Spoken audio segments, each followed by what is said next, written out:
El Imperio Bizantino. El Imperio Bizantino duró más de 10 siglos. Básicamente es equivalente la sobrevivencia del Imperio Bizantino al estudio de la llamada Edad Media. Su capital fue Constantinopla y fue centro de la civilización admirable, interesante y realmente estéticamente exquisita. Quizás es la más interesante y única que conoció toda la Edad Media. El Imperio Bizantino, más que una nación o patria de un pueblo específico o una unidad de razas, fue en realidad una civilización, donde quizás su característica más notable fue la creencia en la fe cristiana y el pensar en la fe cristiana como piedra angular de la concepción política del imperio. El cemento que unía pueblos muy diferentes entre sí era la religión cristiana.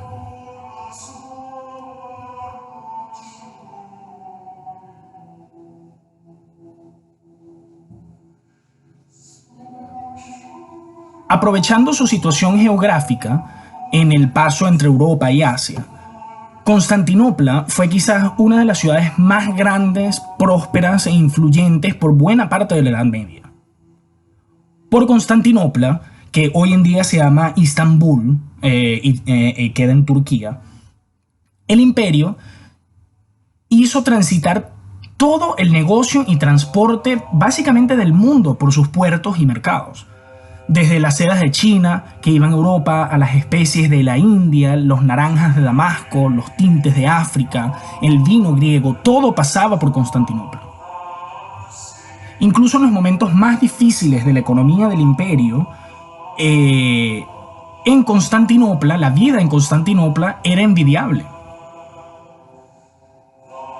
Fue considerado como eje del mundo. Y hoy en día Turquía aún se considera como tener un pie en Europa y otro en Asia. Su campaña de turismo es el centro del mundo, que no es lo mismo que la mitad del mundo, que es en Ecuador. Los bizantinos se consideraban a ellos mismos como la continuación del Imperio Romano. Se consideraban los herederos de la gloria de Roma y de su cultura influyente. Desde que Constantinopla fuera una ciudad muy joven, comenzando como una colonia griega llamada Bizantinum, se creía a la misma altura que Roma. Llegó un momento antes de que el Imperio Bizantino existiera, cuando todavía existía el Imperio Romano, se creó con una intención de facilitar la administración, separar el imperio en dos. Uno occidental con su capital Roma y uno oriental con una nueva capital, una nueva Roma llamado Constantinopla. Cuando Roma finalmente cayó, los bizantinos se llenaban de orgullo de haber sido el bastión que preservó la cultura de la verdadera religión. Claro, poco a poco y a través de los siglos de contacto perenne con Oriente, todos estos estilos y costumbres más romanas fueron mutando hasta que esta nueva Roma se parecía tanto al original como un huevo y una mandarina.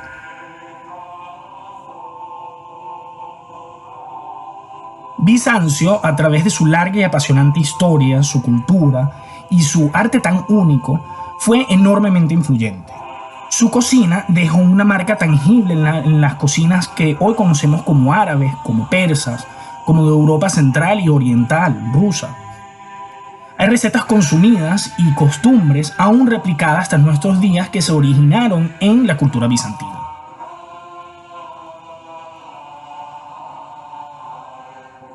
Los bizantinos salvaguardaron mucho de la sabiduría culinaria de la cultura grecorromana, muchas veces transfiriéndolos a otros pueblos como los árabes o como los persas, en su condición como centro del mundo. A Bagdad llegaron las enseñanzas del romano Apicio y de Aria Culinaria y sus recetas y el garum, gracias al empeño que tuvo Constantinopla de preservar este conocimiento. Mantuvieron el uso del aceite de oliva como medio graso principal. Como vimos ahorita, en Europa mayoritariamente se iría reemplazando poco a poco el aceite de oliva con grasa animal. También siguieron con la dieta mediterránea y la variedad de vegetales, la popularidad de las lentejas y los garbanzos y la prevalencia de los pescados del río sobre los de mar. Era popular las ensaladas de lechuga y pepino aderezada con leche agria y limón, sobre todo en las mañanas. Cebollas largas horneadas con alcaparras, aceite de oliva, sal y un poco de claras de huevo batidas haciendo una especie de mayonesa. Este era un plato común para iniciar tu día y hoy en día forma parte del desayuno tradicional turco. Se acostumbraba a invadir excesivamente las preparaciones con una cantidad exagerada de especies. Todas estas especies que llegaban a los puertos, que llegaban a todo el mercado, se hicieron muy populares. La canela quizás fue la más popular de todas las especies.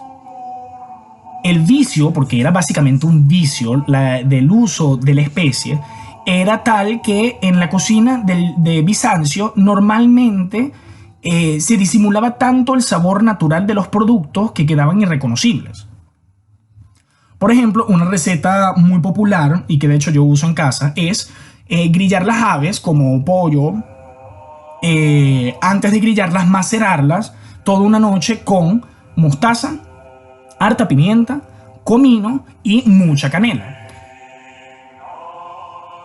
Las hierbas en especie también se usaban por primera vez para aromatizar un sinfín de salsas y muchas salsas a veces a base de frutas. Por ejemplo, se realizaban truchas en salsa de cereza o salsas de naranja y se aromatizaban con menta. Se usó, por ejemplo, la combinación del perejil-ajo, el cual los europeos rechazaban por ser excesivamente picante. Hoy en día, el ajillo es algo que se lo pelean entre los españoles y los italianos. La repostería tenía un lugar muy importante. La inmensa mayoría de esos dulces que nosotros llamamos como árabes, en realidad tienen su base en recetas inventadas en Constantinopla. El hojaldre, por ejemplo, se cree que se inventó en Constantinopla y se rellenaba a veces con frutas aromatizadas con miel o con aguas de rosas, o a veces con carne picada, y se decoraban con cruces, con palomas y con otros signos de fe. De las carnes, los bizantinos gustaban sobre todo de las carnes jóvenes, los corderos, los cabritos, los lechones, el cerdillo, fueron súper populares. También las menudencias del cerdo, entonces sesos y tripas, estómago, corazón, formaban parte integral de lo que era un almuerzo normal, muy parecido a lo que terminó haciendo Rusia en la Edad Medieval. En esta época también se inventó la técnica de asar la carne en cruz, frente a una llama abierta, algo muy parecido a lo que en Brasil se llama parrilla de espadas o la mamona llanera.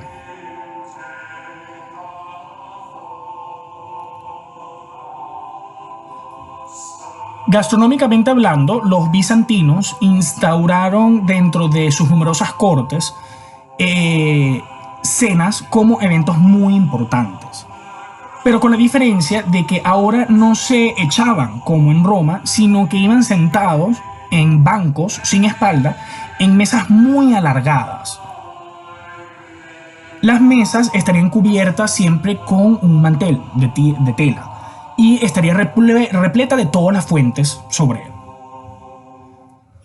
Comenzaron a crear etiquetas que eran excesivamente solemnes o intransigentes, como por ejemplo, se realizaban largas ceremonias religiosas con cantos y rezos antes de comenzar con la comida, todo con la finalidad de bendecir lo que se estaba degustando. Para poder entrar en los comedores, todos debían cambiarse de calzado a un calzado limpio diseñado como unas pantuflas, diseñados específicamente para usarse en el comedor. Esto era una etiqueta tan importante de que habían zapatos especiales reservados para los invitados no de Bizancio que estuviesen presentes. Aunque durante el día a día la costumbre era comer en familia, cuando había visitas las mujeres no podían estar presentes y cenaban junto a los niños en otra habitación más pequeña. El vino era importado de Grecia en envases gigantes de oro, de lo cual las mujeres tenían completamente prohibido beber, al menos que estuviese endulzado con miel o especies, primordialmente canela. La costumbre romana de aguar el vino poco a poco fue perdiendo popularidad dentro de esta cultura y se acostumbraba a tomar productos espesos y oscuros, más como un jugo fermentado de uva. Tenían poca cantidad de alcohol en realidad. Aunque existían cucharas de plata, eran poco populares y tenían usos muy específicos dentro de las cocinas. Las personas de clases bajas comían con las manos siempre, pero las de clases altas usaban una especie de palillos o trinchos o varillas de metal o una especie de tenedores de 2 dientes nada más. Con lo cual cogían el alimento de la fuente, pasárselo a un plato de barro o de madera y ahí sí consumírselo con las manos.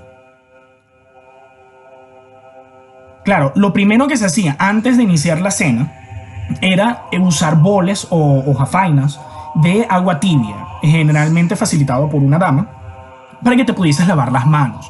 No lavarse las manos al momento de llegar sería visto como de muy mala educación. Además, cuando tú recibías una invitación, debías llevar tu propia servilleta para no ensuciarte tu ropa. La caída de Constantinopla, por allá en el año 1453, es considerado por muchos historiadores como uno de los hitos históricos que determinó el fin de la Edad Media. La cultura gastronómica de Bizancio todavía es perceptible en lugares como modernamente conocidos como Turquía, Rusia, Ucrania, el Cáucaso o Irán.